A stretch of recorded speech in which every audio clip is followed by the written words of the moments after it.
السلام علیکم ورحمۃ اللہ وبرکاتہ۔ الحمد للہ رب العالمین والعاقبۃ للمتقین، الصلاۃ والسلام علی رسولہ الکریم وعلی آلہ وصحبہ اجمعین، اما بعد۔ محترم و مکرم ناظرین اکرام، میں آپ کا دینی بھائی عمران احمد سلفی، آپ سب کا استقبال ہے ہمارے اس آن لائن کورس نماز نبوی صلی اللہ علیہ وسلم اور نمازیوں کی بعض غلطیاں۔ آج ہم آپ کے سامنے انشاءاللہ نماز کا پریکٹیکل طریقہ یعنی عملی مشق نماز کے تعلق سے آپ کے سامنے پیش کیا جائے گا۔ اللہ سے دعا کریں کہ اللہ رب العالمین ہم سب کو خیر و خوبی سے نبی اکرم صلی اللہ علیہ وسلم کی نماز سیکھنے کی توفیق عطا فرمائے، آمین۔ ناظرین، سب سے پہلے اس بات کو یاد رکھیں کہ نماز سے پہلے ہمارے لیے طہارت ضروری ہے، اور طہارت میں ہمیں کیا کرنا ہے؟ وضو کا اہتمام کرنا ہے، وضو کا اہتمام کرنا ہے۔ سنت کے طریقے کے مطابق وضو کیجئے، اس کے بعد آپ مسجد آئیے نماز کے لیے۔ ہم جو نمازیں پڑھتے ہیں ان میں امام اور مقتدی کی کئی صورتیں شریعت نے بیان کی ہیں۔ پہلی صورت یہ ہے کہ امام کے ساتھ اگر ایک مقتدی ہو تو ہم کیسے کھڑے ہوں، امام کے ساتھ ایک سے زائد مقتدی ہوں تو ہم کیسے کھڑے ہوں۔ اس مسئلے کو ہم نے صف بندی کے مسائل میں آپ کے سامنے رکھی تھی، لیکن آج پریکٹیکل میں اس چیز کی ہم آپ کے سامنے وضاحت کریں گے۔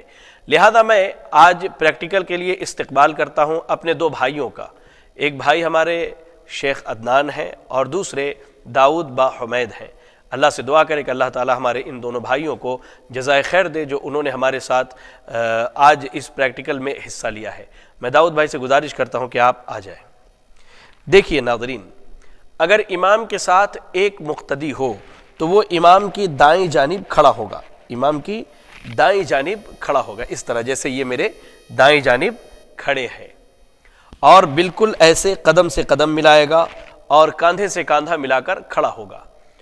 اگر امام کے ساتھ ایک سے زائد مقتدی ہوں، 2 3 4، تو وہ کیسے کھڑے ہوں گے؟ تو عدنان صاحب آپ آ جائیے، یہاں کھڑے ہو جائیں۔ دیکھیے، امام اس طرح سے سامنے کھڑا ہوگا اور مقتدی جو ہے ایک سے زائد ہے تو اس کے پیچھے کھڑے ہوں گے۔ اگر مقتدیوں میں کوئی بچہ ہے تو وہ بھی اگلی صف میں کھڑا ہو سکتا ہے، اس میں کوئی حرج کی بات نہیں ہے۔ اور اگر کوئی عورت ہے اور عورت کے لیے الگ سے مصلی کا اہتمام نہیں تو وہ پیچھے کے صف میں مردوں کے پیچھے کھڑی ہو سکتی ہے۔ آئیے ناظرین، میں آپ کو ایک اہم مسئلے کی طرف لے کر کے چلوں۔ صف بندی میں ہمیں صف کیسے ملانی ہے؟ تو یاد رکھیں، سنت سے جو ثابت ہے وہ یہ ہے کہ قدم سے قدم اور کاندھے سے کاندھا ملایا جائے، جس طرح ہمارے یہ دونوں بھائی کھڑے ہیں۔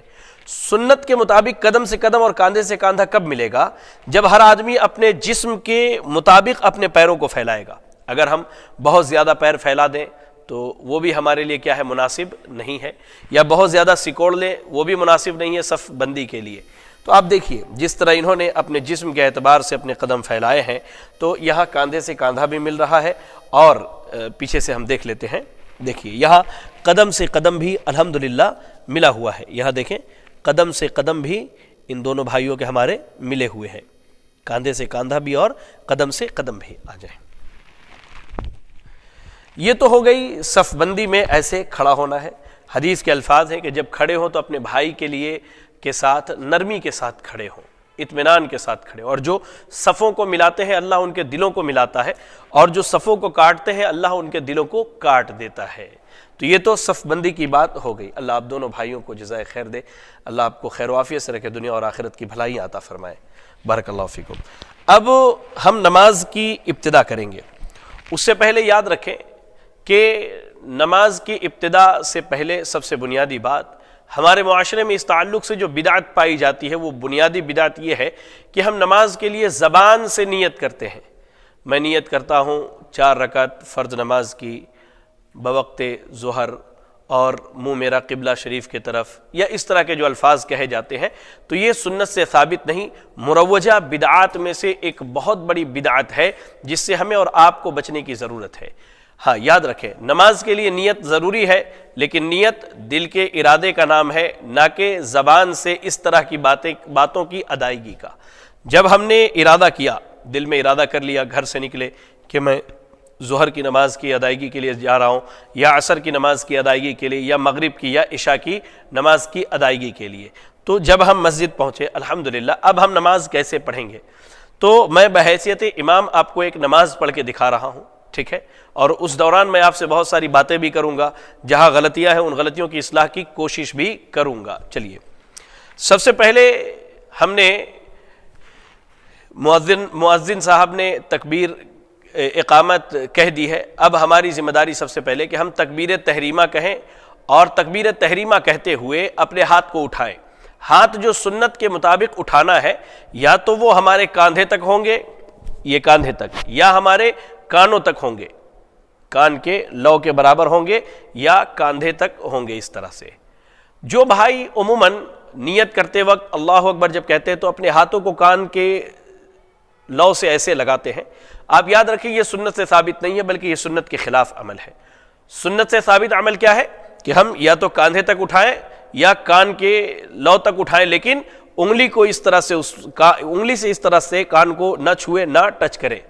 بہرحال تو ہم کیا کہیں گے؟ اللہ اکبر، اس طرح سے ہمارے ہاتھ ہوں گے قبلہ کی جانب۔ یاد رکھیں نماز جب بھی پڑھیں، چاہے نماز کی کسی بھی حالت یا کیفیت میں ہو، ہمیں کیا کرنا ہے؟ ہمارا سارا جسم جو ہے قبلہ کی طرف۔ بعض بھائی جب کھڑے ہوتے ہیں تو اپنے پیروں کو ایسے رکھتے ہیں، دیکھیے اس طرح سے، یہ سنت کے خلاف ہے۔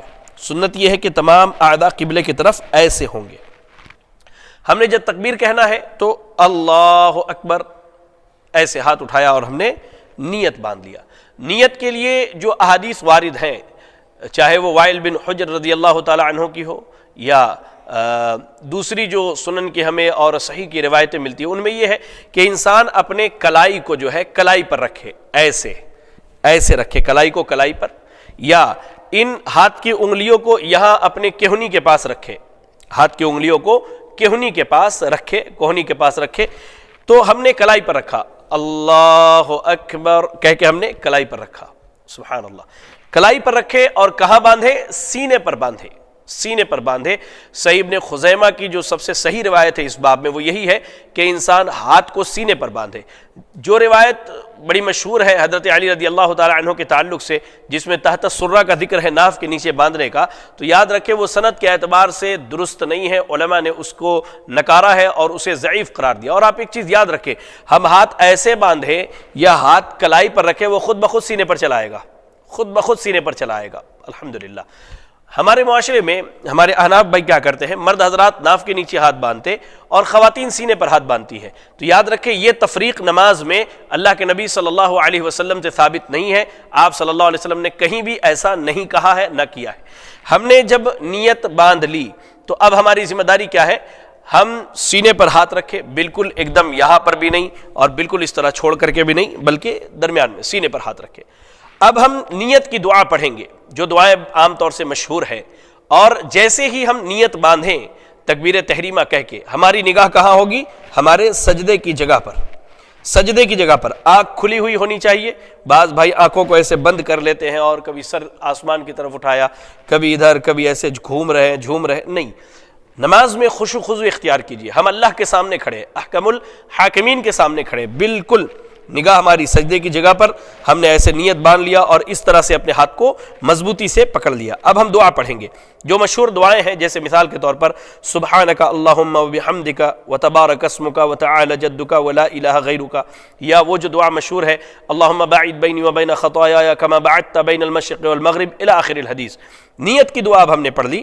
اب ہماری ذمہ داری ہے کہ ہم اعوذ باللہ من الشیطان الرجیم بسم اللہ الرحمن الرحیم پڑھیں، یا اعوذ باللہ من الشیطان الرجیم من ہمزہ ونفخہ ونفثہ بسم اللہ الرحمن الرحیم۔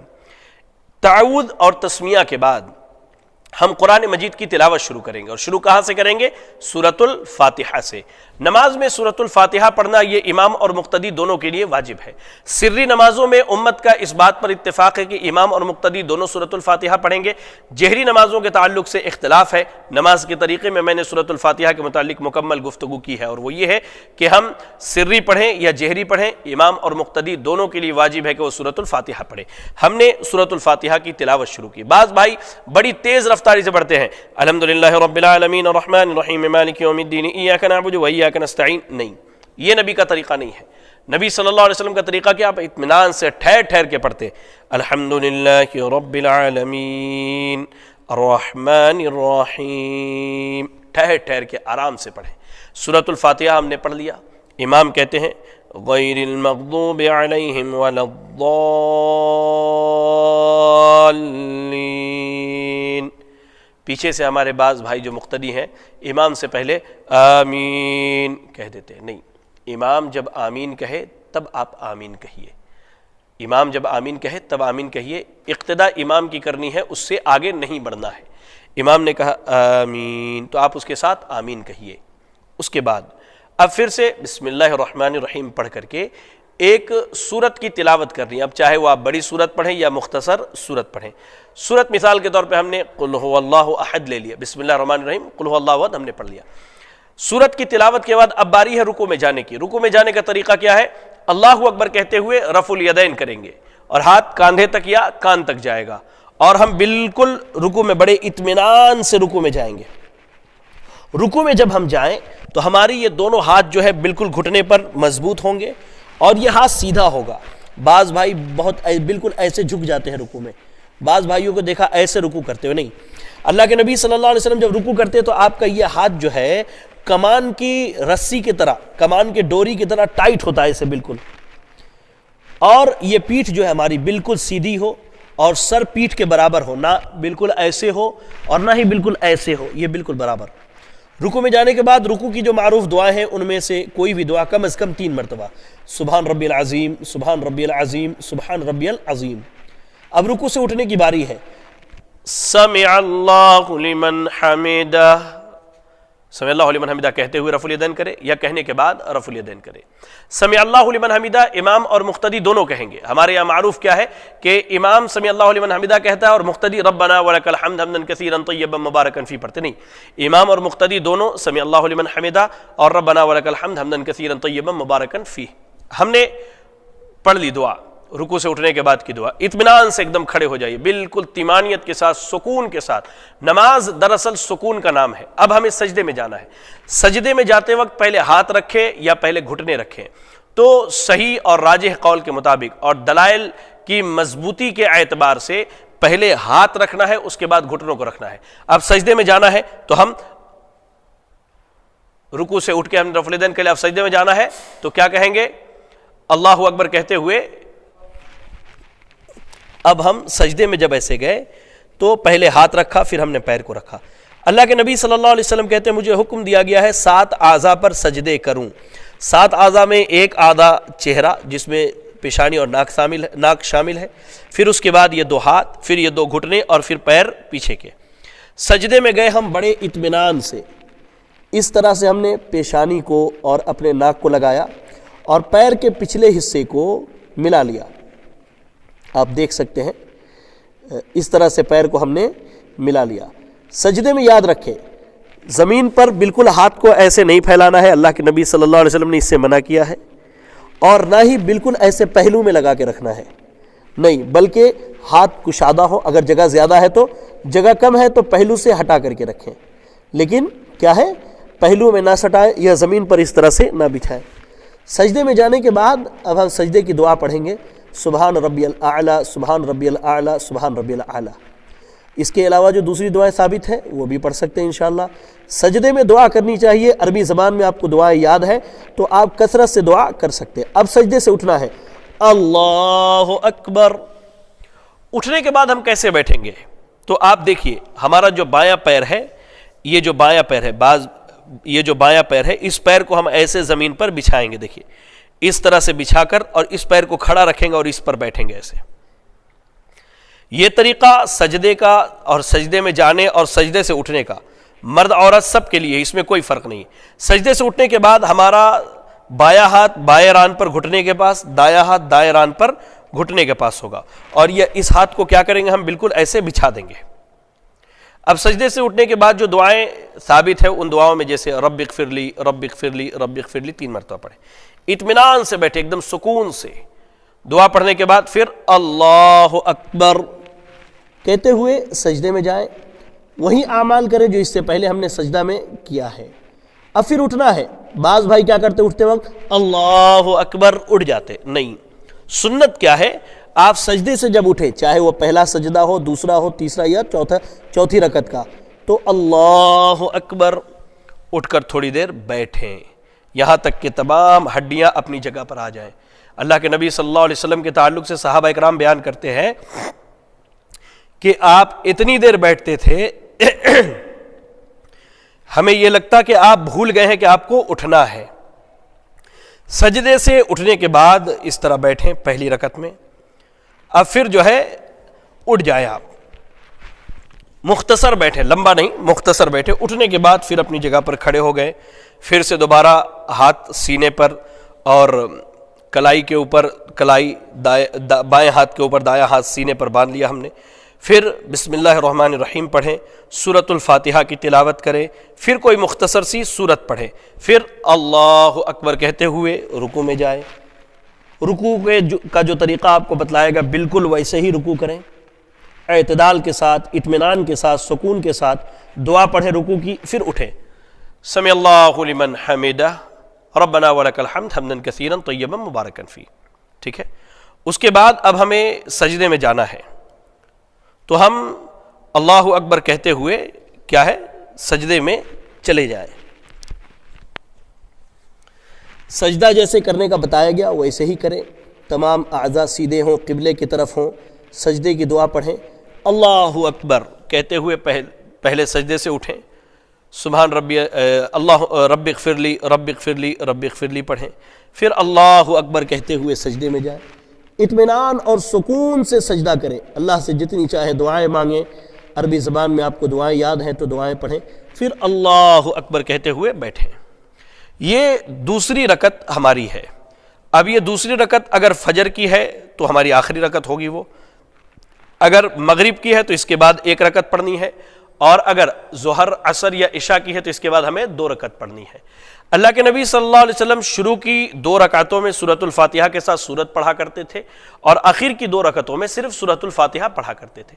اگر یہ ہماری آخری رکعت ہے فجر کی، یا ہماری دوسری رکعت ہے مغرب کی، یا ظہر، عصر یا عشاء کی، تو یاد رکھیں کہ پہلے تشہد میں اور آخری تشہد میں جب اللہ کے نبی صلی اللہ علیہ وسلم بیٹھتے تو بالکل آپ ایسے بیٹھتے، ہاتھ کو بچھا لیتے اس پر، اور آپ کا ہاتھ، یہ دایاں ہاتھ جو ہے اس طرح سے ہوتا. آپ ایسا ان 2 انگلیوں کو ایسے بند کرتے، اور انگوٹھا اور درمیان کی انگلی کو ایسے ملاتے، اور شہادت کی انگلی کھڑی رکھتے، تھوڑا سا اس کو ٹیڑھا کر لیتے ایسے. اب ہماری نگاہ جو سجدے کی جگہ پر تھی، اب وہ نگاہ چلی آئے گی انگلی پر. ایسے انگلی کو حرکت دینی ہے. کیسے؟ التحیات للہ والصلوات الطیبات السلام علیک ایہا النبی ورحمۃ اللہ وبرکاتہ، السلام علینا وعلی عباد اللہ الصالحین، اشہد ان لا الہ الا اللہ واشہد ان محمدا عبدہ ورسولہ. یہ بعض بھائی یہ کرتے کہ صرف اشہد ان لا الہ الا اللہ پر انگلی کو حرکت دیتے، پھر اس کو اشہد ان محمد رسول اللہ پہ جھکا لیتے. تو میں نہیں سمجھتا کہ یہ کسی حدیث سے ثابت ہے یا یہ سنت کا عمل ہے.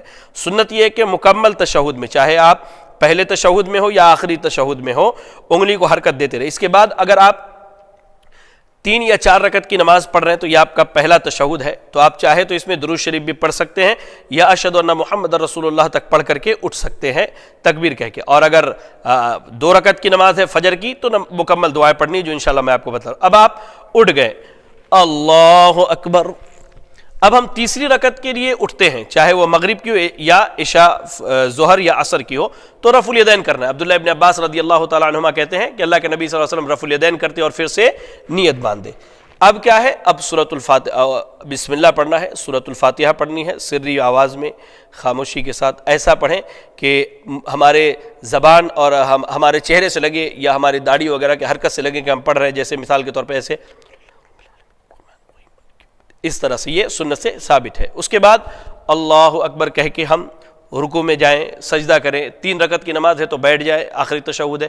4 رکعت کی نماز ہے تو پھر اٹھیں گے 1 رکعت کے لیے. اور آخری تشہد میں جب ہم بیٹھیں گے، مثال کے طور پہ ہم سجدے سے اٹھنے کے بعد آخری تشہد میں بیٹھنا ہے۔ تو آخری تشہد میں ہمیں جس طرح ہم پہلے تشہد میں بیٹھتے ویسے نہیں بیٹھنا ہے، بلکہ ہمارا یہ جو پیر ہے، یہ بایاں پیر جو ہے آپ دیکھ لیجئے دائیں پیر کے نیچے آئے گا، اور ہم جسم کے اس حصے پر بیٹھیں گے اپنے کولہے پر، اس طرح سے یہ ایسے بیٹھیں گے ہم۔ دیکھیں یہ پیر بالکل یہاں سے نکلا ہوا ہوگا، یہ پیر ایسے زمین پر کھڑا ہوگا، اور ہم بالکل ایسے اطمینان سے بیٹھے ہوں گے۔ اب جب ہم بیٹھیں گے تو اس صورت میں پھر جس طرح ہم نے پہلے تشہد میں انگلی کو میں گرہ بنایا تھا اور اس طرح سے اپنی انگلی کو کھڑی رکھی تھی، ہم نے کھڑی رکھیں گے اور کلمات پڑھیں گے، التحیات للہ والصلوات الطیبات السلام علیک ایھا النبی ورحمۃ اللہ وبرکاتہ۔ اس کے بعد تحیات کے بعد درود ابراہیمی پڑھیں گے، اور ہماری نگاہ کہاں ہوگی؟ ہماری انگلی پر ہوگی۔ اللہم صلی علی محمد وعلی آل محمد کما صلیت علی ابراہیم وعلی آل ابراہیم انک حمید مجید۔ اللہم بارک علی محمد وعلی آل محمد کما بارکت علی ابراہیم وعلی آل ابراہیم انک حمید مجید۔ یہ ہو گیا۔ اس کے بعد بھی دعائیں ثابت ہیں، جیسے اللہم انی اعوذ بک من عذاب القبر واعوذ بک من فتنة المسیح الدجال واعوذ بک من فتنة المحیا والممات، اللہم انی اعوذ بک من مأثم والمغرم، اللہم انی ظلمت نفسی ظلما کثیرا لا یغفر الذنوب الا انت فاغفر لی مغفرة من عندک وارحمنی انک انت الغفور الرحیم۔ اگر اس کے بعد بھی دعائیں مانگنا چاہے تو دعا پڑھ سکتے ہیں، مثال کے طور پہ اللہم ربنا آتنا فی الدنیا حسنة وفی الآخرة حسنة وقنا عذاب النار، اور جو دیگر دعائیں ہیں، کیونکہ تشہد میں دعا قبول ہوتی ہے۔ اگر ساری دعاؤں سے فارغ ہو گئے تو دائیں طرف السلام علیکم ورحمۃ اللہ، بائیں طرف السلام علیکم ورحمۃ اللہ۔ یہ ہماری نماز کیا ہے؟ ہو گئی۔